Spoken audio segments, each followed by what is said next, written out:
My neighbors, also a member of the club, there you are, lives very close to me. I live in what is called the Partridge Run Wildlife Reserve.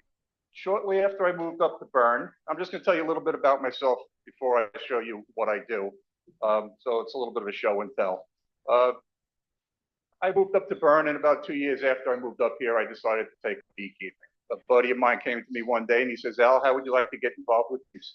And I said, "Yeah, okay, that sounds good." I've had some experiences in my day as a retired HVAC technician dealing with bees, but not honeybees. Just they were always wasps and bees that would be in the equipment that I worked on, but I found them fascinating. So I said, sure, let's take up this little hobby of beekeeping and see how it works out. So anyway, I moved up to the Partridge Run Wildlife Preserve with my wife, Helen, in the back, and my 3 children, 22-year-old triplets. And this is where I live now. So, and I put a few pictures of my bee yard and apiary here in the beginning of this presentation, just to show you.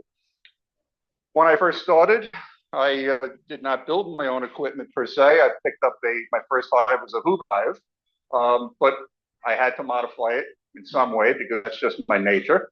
And in this picture, you'll see in this hive, I designed a landing board for the hive, along with a custom telescoping cover. The reason for the bucket on top is because I decided I wanted to feed my bees sugar water through a jar feeder on the top of the hive, and I would put the bucket over to stop water infiltration into the hive. That's how I started off the beekeeping, and I decided at that point I was probably just looking at one hive, and I was going to do rock work around the hives and make it all pretty and build a custom planter in the back for the bees and all that happy stuff.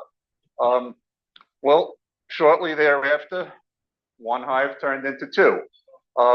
But before this picture was taken, probably a day or 2 before this picture was taken, I got visited by my first bear.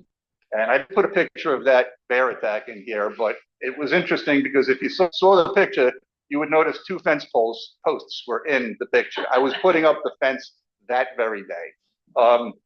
And quick story, the bear came that day, or that night, and decimated my hive. And as a new beekeeper, I thought everything I had done was for naught, and I lost everything. I told the story at the beginning of this meeting. Everything back together, all the dead bees, the sticky, drowned bees in their own honey, the grass, everything. I put the hives back together. I'm walking away from the hives with my head down low, thinking that was just devastating. And there was the queen on the lawn. And the queen, I had marked all my queens with little yellow dots the first year. And there she was running around, and I put her back in the hive. And God is my witness, 2 weeks later, it was never happened. The bees bounced back like it never happened. They just double timed it and built everything back. So needless to say, the fence went up immediately after that. So 2 shortly turned into, we got this, 7? 7. In this picture, I live on very uneven ground. Purchasing hive stands or even building single hive stands on unlevel ground wasn't the way I wanted to go. I decided to go this way with pressure treated 2x6s, and I'm able to make 5 positions with frame placements in between each position, each hive, relatively cheap. And I'm able to build them nicely on the property that I have. So anyway, 2 and 2, 7. And from that point, I started getting a lot of hand, if you will. But enjoying it all along. I love playing with the bees, absolutely love it. You know, the hive stands I have custom made hive stands, obviously, but I'll use cinder blocks, I'll use whatever I have, obviously. And, you know, a frugal beekeeper, maybe cinder blocks on the ground is your best bet, but these stands you can build relatively cheaply. You don't have to use pressure treated wood. Some people prefer not to, but you can build them cheaply. And I have a nice little flying phone. I like to take some aerial pictures of my property. S and then O and then S. One thing I will tell you, one of the many mistakes that I've made, and beekeeping is all about learning from your mistakes, is when you get into beekeeping, understand that you might have more hives than you think you originally were going to have. Making splits seems to be a necessity, if you will. Swarming is a reality, and if you want to control it, you probably will wind up with more than you have. So make your bee fence a little bit bigger than what you think, because otherwise you're going to make it 3-4 times. So this is bee yard number 1. This yard stayed this dimension. I hadn't made it any bigger after this, and it will accommodate when I'm done, probably around 40 hives or so. Bee yard 2 came into play after that. I don't know if anybody can see. Bee yard 1 is all the way back in the back on the opposite side of my pond. I built the second bee yard because I just liked the morning sun a little bit more. The sun was getting to the bees a little quicker in this location, and I just wanted to play around to build another bee yard. So, and I had already learned how to make the stands and the fences, and I had the equipment to do so. So I figured, what the hell? All right, so I lose track of the numbers, but in that last picture, I don't know how many I had, but I currently put another 10 in that position.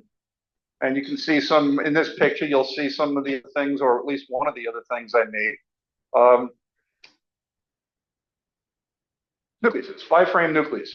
Now, I do, as I showed you in my first picture, I do utilize and retrofit some of my telescoping covers to feed my bees. And I think if you only have a few hives, I think that's maybe a good way to go.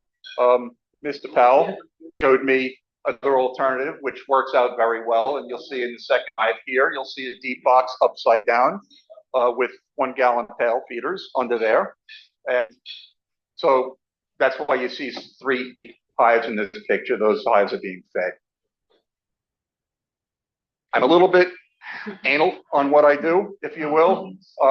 I used to mark my hives, number my hives, so I can document everything I see in my hives, do in my hives, and I have something to refer to every time I go to my bee yard.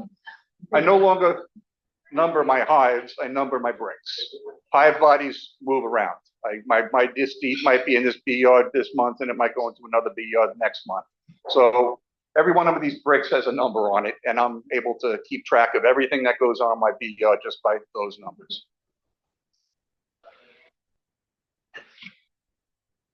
This is a single hive stand that I made for a buddy of mine who is not feeling well. He had a knee injury lately. He was going to be here tonight. This bee's hive, the reason why you see these little notches in the front, I made this custom for my friend who had a bottom board it was a screen bottom board that had a removable corrugated cardboard, obviously, that removed from the front. And he couldn't get his fingers to grab onto that board. So what I did is I put a little notch, and in case he wanted to reverse the board, thinking in case he wanted to reverse it, I put a notch in both sides, but the notch in the back didn't work out. But it worked out very well for him. I made a few of these. They're relatively inexpensive to make if you compare them to the cost of the plastic hives that you saw in those other pictures. I think they're roughly $55, $60 a piece. Couple pieces of lumber, 4x4, and you can build yourself a nice, solid, really solid hive. Going back to the other hive stands that I made, one of the beauties of those hive stands is you saw how I put them on cinder blocks. And I would level the blocks on the ground and put the cinder blocks on those blocks and then put the hive stand on top of the cinder blocks. You don't have to do it that way. If you have uneven ground, the beauty of that hive stand is that you can make different size legs. So you can make a short leg on this side, a longer leg on this side to accommodate uneven ground. And you don't have to go through all that leveling work that you see in my pictures with the blocks. You can simply cut the 4x4s to the length and make that hive stand fit nicely on the earth that you have. Bottom boards. I have built every component to the beehives. I like playing with wood. My father was a carpenter. I didn't pay enough attention to him when I was young. I should have paid more attention, but I picked up enough to get by. Every component to the beehive I've made, including the frames, except the foundations, obviously. I don't think in general it's cost effective to make every component, but I do think it's cost effective to make many of the components. So the bottom boards, you can certainly make them for what you can buy them for, and you can make them a lot better than what you can buy them for. One thing I learned with the bottom boards, and if you notice in this picture, I remember once going to Better-Be and picking up bottom boards with a buddy of mine. And I was hand picking the bottom boards, looking at the gaps in the bottom of the bottom boards and saying, oh, that one's really not made well. Can I see another one? Can I take another one, please? And I came to realize those gaps are there for a reason, and they're there for expansion and contraction. So when I build the bottom boards, I build a tongue and groove into each one of the bottom slats of the bottom board, and I put the pennies in for expansion and contraction distance, so that obviously as it gets colder and warmer, the board doesn't warp, and and if you'll notice in the next picture, I only pin the bottom boards on the back and the front, and I use deck screws and glue. Everything is glued except for the floating boards. I don't glue them, obviously. And again, the deck screws won't rot, and those boards will move and allow for expansion and contraction. This will cost you about the same money as you can go buy a cheap bottom board for Better-Be or Hudson Valley Bee Supply, but you're making it yourself. You know you're getting something better, definitely better, and you can take pride in what you did. So I never make one of anything. I make lots of everything, because once you're setting up your machinery, I don't know, does anybody in the room make their own equipment at all? So I didn't think many people probably did, to be honest, but I'm glad to see as many people did show up for the meeting with the topic. It is something fun to learn. It really is. If you have equipment that you don't use, that you could use, and you're careful with your fingers, you got time in the wintertime, you got all 10 still, right? I know some that don't. It's fun to do. It's fun to do. It's satisfying. As Mary Ann said, one of the raffle items is a inner cover that I made. I made 19 inner covers 2 days ago. Took me about a day and a half to the 19. The cost of the inner covers, I really didn't break it down per se, but the sheet of Luan for the inner cover is under $20. And the wood is very minimal in terms of cost. So, and you won't buy a better inner cover, you really won't. You can actually make them to your liking, to your specifications, if you will. This particular inner cover has 3/8 bee spacing on top for the frame size, the way I put my inner covers. Unless I'm feeding with the buckets, then I'll put them upside down. I left a little bit more bee spacing on the top of this cover because I like to put patties in here.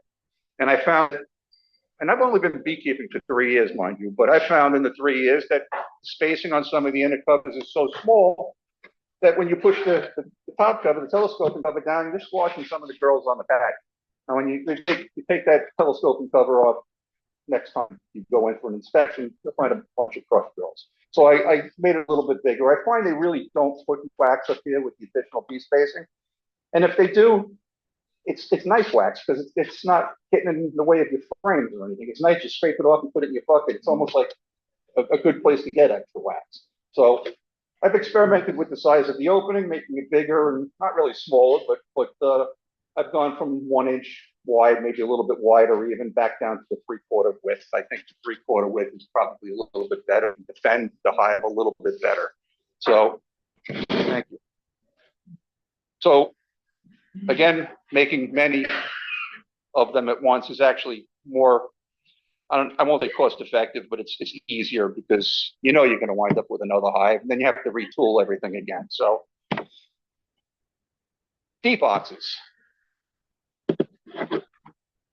I believe the 2 center ones I made, I'm not so sure about the top one.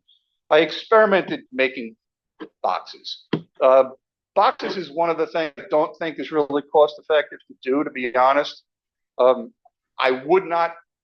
prefer to put pre-assembled, pre-made boxes together myself because I like the way I put them together with the glue, screws, and or the nails and the clamps. I make sure that they're square and I make sure that they're when I'm done with it, I can jump up and down on one of my boxes. It's not going to break. That being said, I did experiment with making custom boxes with custom dovetails.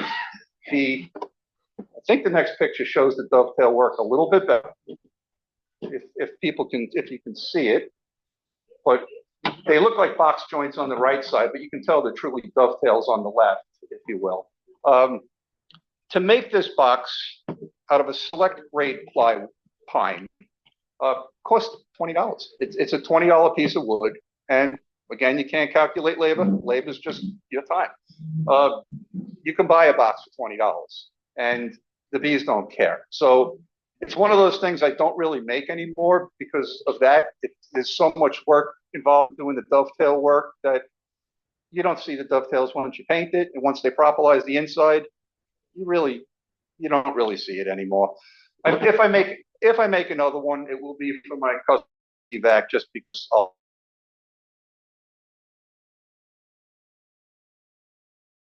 So the box is fun to make. The handholds,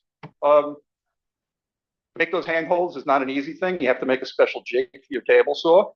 I've experimented with a couple jigs. You can also use routers. I finally found one that worked very well on my table saw that I was able to put the box in and just slide the box on these ramps down and make that handle. And they came out quite nice.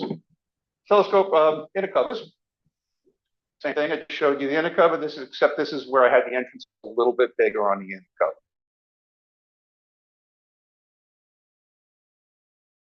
cover.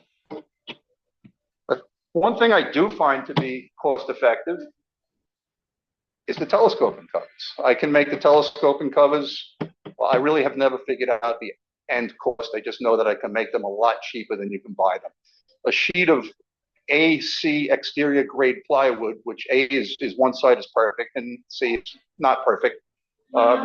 It's like $60 at Home Depot, and I can get 10 telescoping covers out of that piece of plywood. The pine around the outside is relatively cheap. You don't need to use select grade. You don't have to have the best pine.